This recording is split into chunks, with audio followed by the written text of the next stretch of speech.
Bismillahirrahmanirrahim. Assalamualaikum dan salam sejahtera. Dalam slide kali ini saya akan berkongsi berkaitan dengan metakognitif. Metakognitif dikenali sebagai berfikir tentang pemikiran. Apabila seseorang itu sedar tentang apa yang difikirkan, maka mudah baginya mengawal tindakan yang diambil seterusnya. Menurut Costa 1981, metakognitif adalah kebolehan mengetahui apa yang kita telah ketahui dan apa yang kita tidak ketahui. Apabila kesedaran ini wujud, seseorang akan dapat mengawal pemikirannya dengan merancang, memantau dan menilai apa yang akan dipelajari. Strategi metakognitif. Terdapat beberapa langkah di dalam strategi metakognitif. Yang pertama adalah merancang apa yang hendak dipelajari. Murid dapat meramal apa yang akan dipelajari melalui rangsangan yang diberikan oleh guru.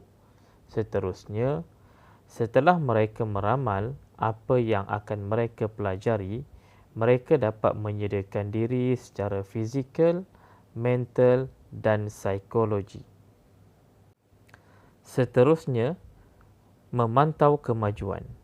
Murid akan bertanya kepada diri mereka sendiri, adakah perkara ini membawa makna kepada diri saya? Dan langkah terakhir di dalam strategi metakognitif adalah menilai apa yang dipelajari. Murid dapat membuat refleksi berkaitan apakah tindakan pengubahsuaian yang perlu mereka lakukan setelah berlakunya sesuatu pengajaran. Oleh yang demikian, setelah kita mengetahui beberapa strategi di dalam metakognitif, kini mari kita lihat bagaimana strategi pengaplikasian metakognitif di dalam PDPC seseorang guru. Di dalam pengaplikasian metakognitif di dalam PDPC, guru-guru boleh menyoal pada semua peringkat. Menyoal ialah satu teknik penting untuk menjelaskan pemikiran seseorang. Memilih secara sedar. Guru perlu berbincang dengan murid tentang pemilihan yang dibuat oleh murid dari segi kesan baik dan kesan buruk sebelum sesuatu keputusan dibuat.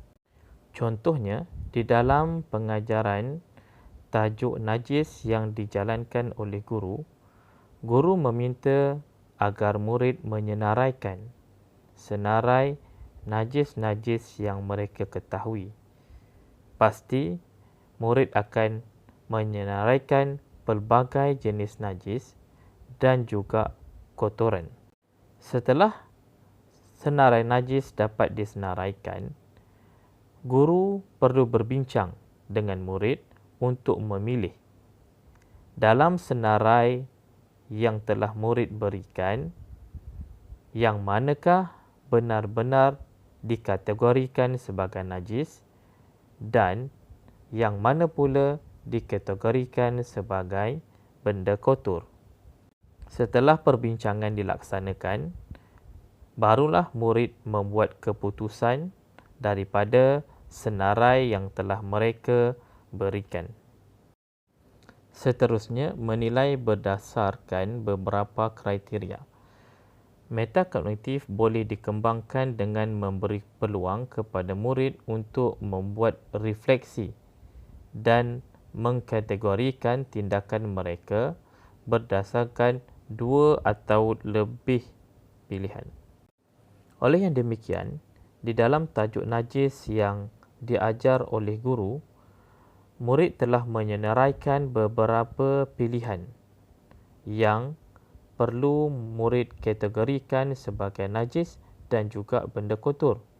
Oleh yang demikian, dalam strategi metakognitif, murid dapat menilai beberapa kriteria yang telah murid berikan di dalam aktiviti sumbangsaran. Seterusnya, mengambil kredit. Guru meminta murid menilai kesan positif dari apa yang mereka lakukan. Melalui cara ini, murid akan menyedari tingkah laku yang baik dan akan mengaplikasikan tingkah laku tersebut dalam situasi yang berlainan. Seperti contoh yang saya berikan sebelum ini dalam tajuk najis, setelah murid mengetahui apakah sebenarnya najis dan juga benda kotor, pengetahuan dan pengalaman ini dapat murid aplikasikan di dalam kehidupan seharian mereka dan perkara ini menjadi satu aplikasi tingkah laku murid dalam situasi yang berlainan. Seterusnya, guru perlu mengelakkan murid dari menyatakan saya tidak boleh. Guru perlu membimbing murid dengan soalan terbuka seperti, apakah jenis najis? Pernahkah kamu menjumpa dengan najis? Soalan ini akan menimbulkan kesedaran tentang batasan pengetahuan mereka. Kesedaran ini akan membangkitkan kesedaran ingin tahu dan keyakinan untuk memperoleh maklumat yang baru. Menggalakkan idea dari pelajar. Guru boleh membantu murid dengan mengubah pernyataan, contohnya, yang saya ingin katakan ialah. Melalui cara ini, murid akan dibimbing agar menjelaskan semula idea mereka dengan lebih mendalam dan teratur. Ya, setelah murid memberi pendapat atau idea, guru boleh memberi penghargaan kepada murid. Guru boleh menyedarkan murid mengenai tingkah laku positif mereka dengan memberikan penubuhan seperti pujian bagus atau cuba lagi. Di dalam pengaplikasian metakognitif di dalam PDPC, guru boleh mengadakan satu aktiviti main peranan ataupun simulasi. Dengan kaedah main peranan, murid dapat membayangkan diri mereka dalam sesuatu situasi. Simulasi juga memberi peluang kepada murid untuk memikirkan bagaimana seseorang bertindak di dalam situasi yang berlainan.